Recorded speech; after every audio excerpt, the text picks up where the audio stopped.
باللہ من الشیطان اللعین الرجیم بسم اللہ الرحمن الرحیم اللہم صلی علی محمد وآل محمد وعجل فرجہم۔ معزز سامعین، السلام علیکم ورحمۃ اللہ وبرکاتہ۔ آج ہم ایک عجیب سے موضوع پر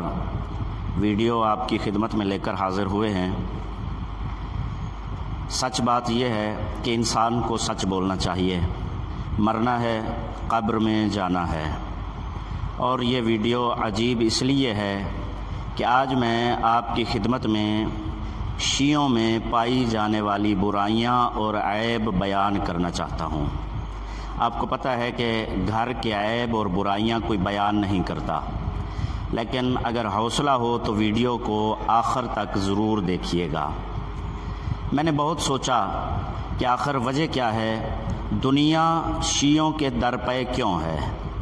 دنیا تشیع کی مخالفت کیوں کرتی ہے۔ تو مجھے چند برائیاں، عیب نظر آئے جو شیعوں کے اندر موجود ہیں، جن کی وجہ سے جہاں تک میں سمجھا ہوں دنیا شیعت کی مخالف ہے۔ پہلے نمبر پر جو برائی ہے وہ یہ ہے کہ شیعہ کسی کا بھی وزن ایمان پر کرتے ہیں، شخص پرست نہیں ہیں، بلکہ یہ نہ تعلق دیکھتے ہیں نہ رشتہ دیکھتے ہیں۔ کسی کی بھی عزت، کسی کی بھی قدر ایمان کے بلبوتے پر کرتے ہیں۔ یعنی سب سے پہلی برائی جو میں سمجھا ہوں وہ یہ ہے کہ شیعہ کسی کو بھی اگر مانتے ہیں یا نہیں مانتے ہیں تو ایمان کی بنیاد پر اور محمد و آل محمد علیہ الصلوۃ والسلام سے وفا کی بنیاد پر۔ جس طرح ایک ضرب المثل مشہور ہے کہ دوست ہوتا نہیں ہر ہاتھ ملانے والا، تو یہ بھی یہی کہتے ہیں کہ ہر ہاتھ ملانے والا، ہر ملنے والا دوست نہیں ہوا کرتا، بلکہ اس کا ایمان چیک کیا جائے گا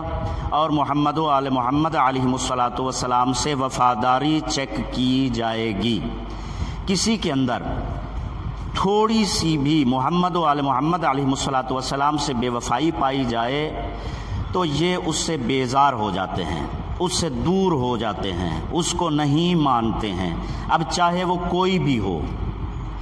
اور اس پر ان کے پاس کچھ قرآن کریم سے دلائل موجود ہیں۔ تفصیل میں نہیں جانا چاہتا، صرف اشارہ کروں گا، باتیں کیونکہ مشہور ہیں۔ مثلا حضرت نوح علیہ الصلوۃ والسلام کا بیٹا، اب نبی خدا نجی اللہ حضرت نوح علیہ السلام کا بیٹا ہے، سگا بیٹا ہے، لیکن کیونکہ اس نے نبی سے وفا نہیں کی، توحید سے وفا نہیں کی، اب رشتہ نہیں دیکھا جائے گا، بلکہ کیونکہ نبی کا بے وفا ہے، توحید کا بے وفا ہے، اسلام کا بے وفا ہے، اس وجہ سے غیر مومن ہونے کی وجہ سے قرآن نے اسے کہہ دیا انہو عمل غیر صالح، یہ عمل غیر صالح کرتا ہے۔ تو لہٰذا ان کے پاس یہ دلیل، اس کے علاوہ حضرت لوط علیہ الصلوۃ والسلام کی بیوی، حضرت نوح علیہ الصلوۃ والسلام کی بیوی، اب یہ رشتے نہیں دیکھتے، یہ کہتے ہیں یہ بھی تو نبی کی بیویاں تھیں، انبیاء کی بیویاں تھیں، لیکن قرآن نے ان کی مخالفت کی ہے، ان پر لعنت کی ہے، ان کو برا بھلا کہا ہے، اور کافرین کے لیے ان کو نمونہ عمل بتایا ہے۔ انبیاء کی بیویاں ہیں، وہ نبی کا بیٹا ہے، رشتہ نہیں دیکھا گیا۔ اسی طرح یہ کہتے ہیں، اسی طرح قرآن کریم میں یا تاریخ کے اندر اور بہت ساری مثالیں موجود ہیں۔ یہ کہتے ہیں جی ایمان جو ہے بس وہی دیکھا جائے گا، اس کے علاوہ قابل عزت کسی کو بنانے والی چیز کوئی نہیں ہے، نہ کوئی تعلق نہ کوئی رشتہ، چاہے جتنی بھی گہری رشتہ داری کیوں نہ ہو، اگر محمد و آل محمد سے وفا ثابت نہ ہو تو پھر وہ ہمارے نزدیک قابل عزت نہیں ہے۔ دوسری برائی وہ یہ ہے کہ یہ قاتل و مقتول کو ایک جیسا نہیں سمجھتے۔ یہ کہتے ہیں کہ ہم ایسا نہیں کر سکتے کہ قاتل بھی رضی اللہ، مقتول بھی رضی اللہ۔ میں نے ایک کتاب دیکھی تھی جس پر لکھا تھا، جس کا عنوان اور موضوع ہی کتاب کا یہی تھا کہ حضرت حمزہ رضی اللہ اور حضرت ہندہ رضی اللہ۔ اندازہ کریں، اب شیعہ مسلک جو ہے وہ قاتل و مقتول کو ایک جیسا نہیں مانتا۔ یہ کہتا ہے قاتل قاتل ہے، مقتول مقتول ہے۔ جب دو مد مقابل میں آتے ہیں تو ایک حق ہوگا اور دوسرا باطل ہوگا، یہ نہیں ہو سکتا کہ دونوں حق پر ہوں۔ اسی طرح امام حسین علیہ السلام اور مقابل میں آنے والا یزید جو کہ قاتل ہے، تو وہ کہتے ہیں یہ کیسے ہو سکتا ہے کہ ہم امام حسین علیہ السلام کو بھی مانیں اور یزید کو بھی مانیں۔ امام حسین علیہ السلام ہیں اور مقابلے میں آنے والا لعنت اللہ علیہ ہے۔ حضرت علی علیہ السلام اور مقابلے میں آنے والے مثلا صفین کے میدان میں، یا قاتل امیر المومنین حضرت علی علیہ السلام۔ اسی طرح اب یہ یہاں پر ایک الزام ٹھہرایا جاتا ہے شیعوں پر کہ جی امام حسین علیہ السلام کو خود انہوں نے قتل کیا اور اب یہ ماتم کرتے پھرتے ہیں۔ تو اس کا جواب بہت سارے انہوں نے دلائل دیے، لیکن ایک مختصر جو سادہ سا، کیونکہ میں بہت سادہ سے لفظوں میں یہ ویڈیو بنا رہا ہوں، تو یہ سادہ سا جواب یہ دیتے ہیں کہ آئیے مل کر ہمارے ساتھ ہم بھی امام حسین علیہ السلام کے قاتلوں پر لعنت کرتے ہیں، آپ بھی لعنت کریں۔ ہم حضرت عائشہ کے قاتل پر لعنت کرتے ہیں، آپ بھی لعنت کریں۔ ہم محمد بن ابی بکر کے قاتل پر لعنت کرتے ہیں، آپ بھی لعنت کریں۔ ہم حضرت عثمان کے قاتلوں پر لعنت کرتے ہیں، آپ بھی لعنت کریں۔ تو اگر آپ سچے ہیں تو پھر ان قاتلوں پر لعنت کیوں نہیں کرتے؟ ہم حضرت عمار بن یاسر کے قاتلوں پر لعنت کرتے ہیں، آپ بھی لعنت کریں کہ حضرت عمار بن یاسر وہ شخصیت کہ جن کے متعلق تمام شیعہ غیر شیعہ کتب میں موجود ہے۔ نبیوں کے سردار حضرت محمد مصطفیٰ صلی اللہ علیہ وآلہ وسلم نے فرمایا تھا سَتَقْتُلُكَ فِئَةً بَاغِيَةً کہ اے عمار تجھے عنقریب ایک باغی گروہ قتل کرے گا۔ تو بہرحال مختصر یہ کہ یہ دوسری برائی جو میں سمجھا ہوں شیعوں کے اندر موجود ہے وہ یہ کہ یہ قاتل و مقتول کو ایک جیسا نہیں مانتے اور سمجھتے۔ یہ کہتے ہیں قاتل جو ہے وہ قاتل ہے، مقتول مقتول ہے۔ تیسری برائی یہ کہتے ہیں کہ گھر والے اور باہر والے برابر نہیں ہو سکتے۔ جو سٹیٹس اور مقام گھر والوں کا ہے وہ باہر والوں کا نہیں ہو سکتا۔ اب اس پر بھی ان کے پاس کافی سارے دلائل موجود ہیں، جبکہ اس میں پہلے ہی مقام پر اگرچہ جو پہلی عیب بیان کی ہے اس میں بھی یہ چیز مل جاتی ہے کہ رشتہ معیار نہیں ہے۔ اسی طرح گھر والا اور باہر والا برابر نہیں ہو سکتا، اس لیے کہ جو باتیں گھر والوں کو پتہ ہوتی ہیں وہ باہر والوں کو پتہ نہیں ہوتی۔ میں ایک جگہ پر لاہور ایک نکاح پڑھنے گیا تو نماز کا ٹائم ہو گیا، مغربین کا، نکاح کو ابھی لیٹ تھی، تو میں وہاں پر بیٹھے ایک صاحب وہاں سے گزرے، مجھے بٹھایا گیا ایک کمرے میں، میں نے اس سے کہا کہ جائے نماز چاہیے۔ دیر ہوئی، پھر دوبارہ سامنے آیا، میں نے کہا جائے نماز چاہیے، اچھا مل جاتی ہے۔ بہت ساری دیر ہو گئی لیکن جائے نماز نہیں آئی۔ تھوڑی دیر کے بعد ایک چھوٹا سا بچہ سامنے آیا، میں نے اسے کہا بیٹا مجھے جائے نماز چاہیے، میں نے نماز پڑھنی ہے، میں 2 دفعہ کہہ چکا ہوں جائے نماز نہیں ملی ہے۔ فوراً جائے نماز آ گئی۔ تو اب میں نے پوچھا، بعد میں پتہ چلا کہ وہ جو بڑا جس کو میں نے 2-3 دفعہ پہلے کہا تھا جائے نماز کے لیے، وہ گھر کا ملازم تھا، وہ باہر کا تھا، وہ گھر کا فرد نہیں تھا، جبکہ وہ جو چھوٹا بچہ تھا وہ گھر کا ہی بچہ تھا۔ تو اب گھر کا چاہے بچہ ہی کیوں نہ ہو، باہر کا بوڑھا اور بڑا بھی اس کے برابر نہیں ہو سکتا۔ اور تیسری برائی، چوتھے نمبر پر چوتھی برائی یہ ہے کہ یہ ان کا دعویٰ ہے شرعی عہدے، جتنے بھی شرعی عہدے ہیں اسلام کے اندر یہ خود اللہ تبارک و تعالی عطا فرماتا ہے، انسانوں کو خود بنانے کا اختیار نہیں ہے۔ صدر و وزیر اعظم کی طرح نبی جس طرح اللہ بناتا ہے اسی طرح امام بھی اللہ بنائے گا، ہم نہیں بنا سکتے۔ اسی طرح خلیفہ رسول بھی اللہ خود چنے گا، خود بنائے گا، خود بتائے گا، ہمیں اختیار حاصل نہیں ہے کہ ہم خود چن سکیں۔ یہ بھی ایک بہت بڑی برائی ہے اور بہت بڑا عیب ہے، اور ان کے پاس اس مسئلے میں بھی بہت سارے دلائل ہیں۔ ایک جو سب سے مبین اور واضح ترین دلیل ہے وہ سورہ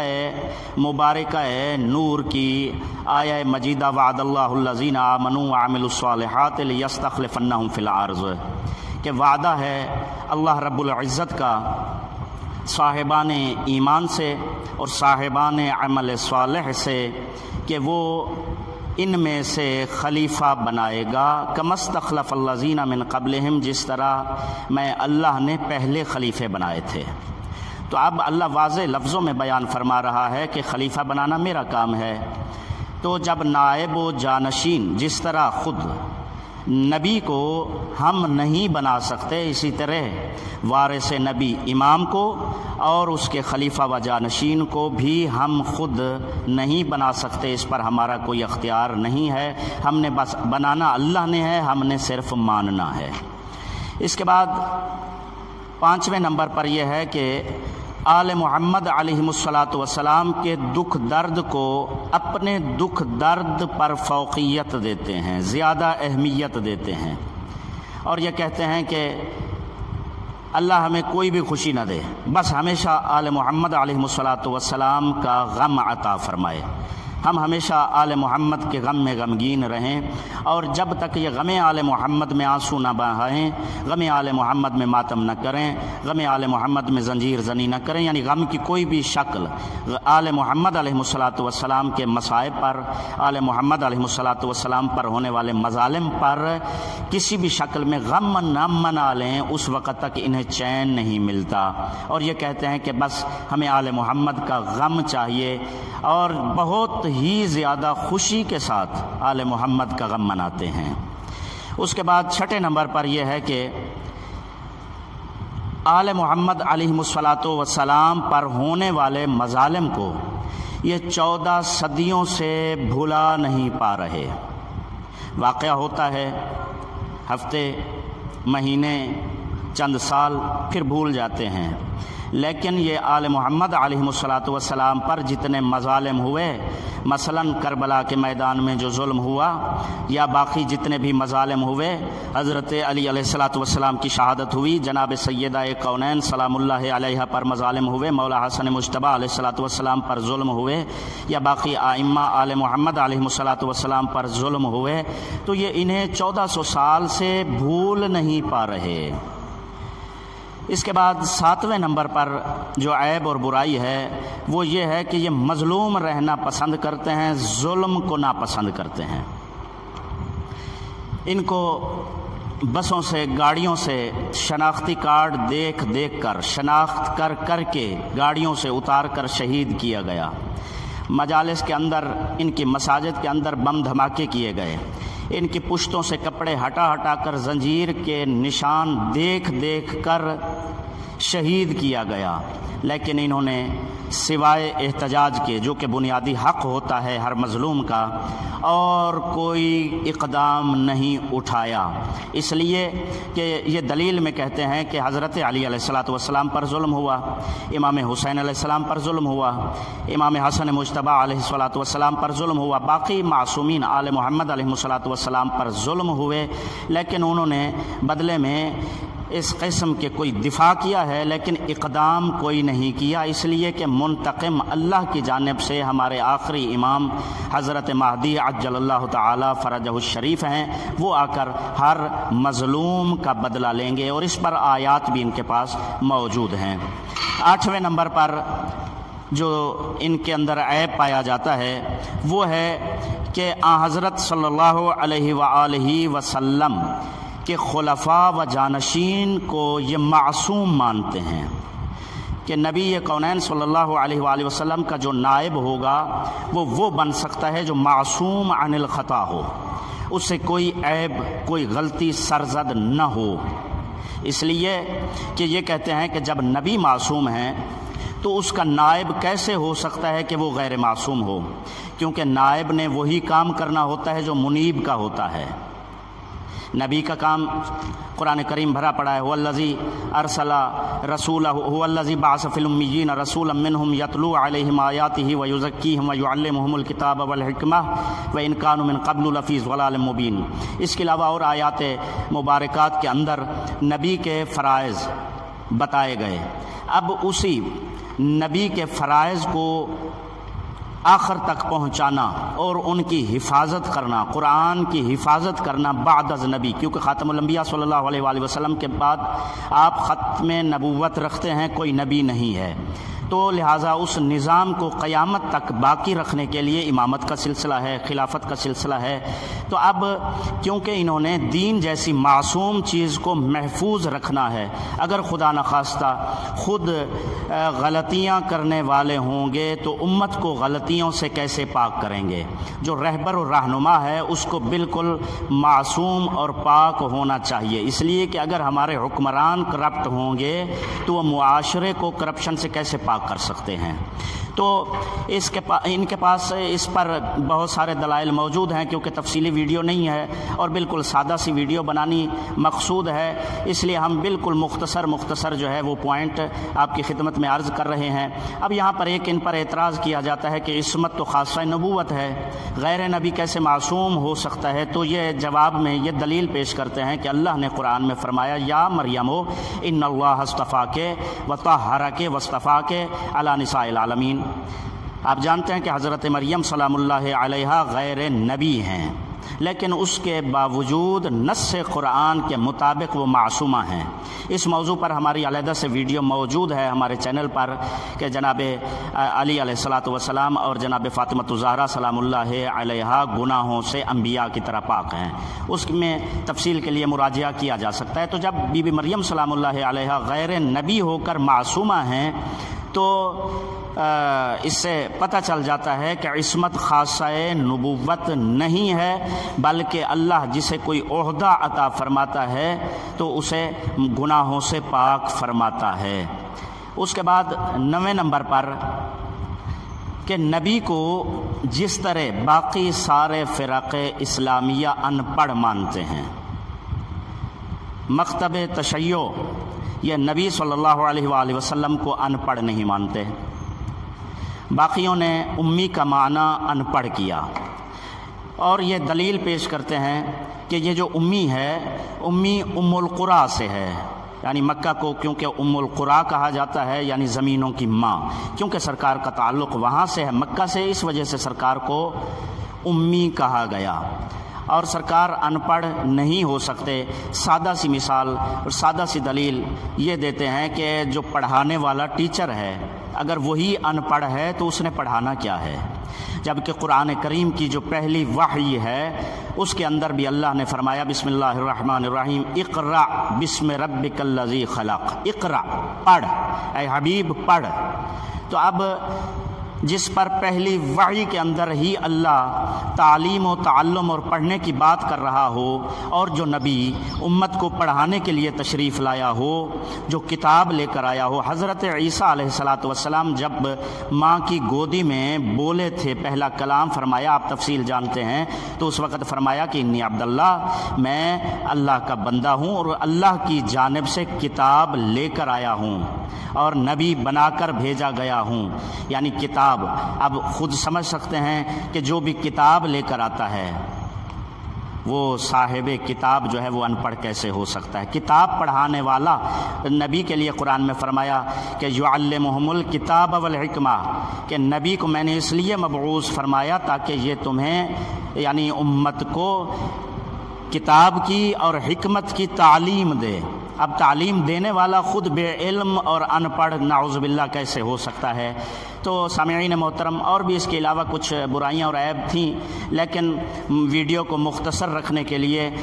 جو ہے میرے سامنے جو چند ایک مین وجوہات جس کی وجہ سے دنیا تشیع کی مخالفت کرتی ہے، یہی عیب نظر آئے مجھے۔ اب یہ آپ خود فیصلہ کر سکتے ہیں کہ یہ عیب ہیں یا اچھائیاں ہیں، یہ برائیاں ہیں یا اچھائیاں ہیں، اور انہی کے بلبوتے پر، اس کے علاوہ شیعت کا اور کوئی قصور نہیں ہے، انہی وجوہات کی بنیاد پر شیعوں کو برا بھلا کہا جاتا ہے، شیعوں کی قتل و غارت کی جاتی ہے، شیعوں پر کفر کے طعن و تشنیع دیے جاتے ہیں، اور آپ خود فیصلہ کر سکتے ہیں کہ شیعت حق ہے ان بنیادوں پر یا شیعوں کو کافر قرار دیا جائے۔ فیصلہ آپ کے ہاتھ میں ہے۔ والسلام علیکم ورحمۃ اللہ وبرکاتہ۔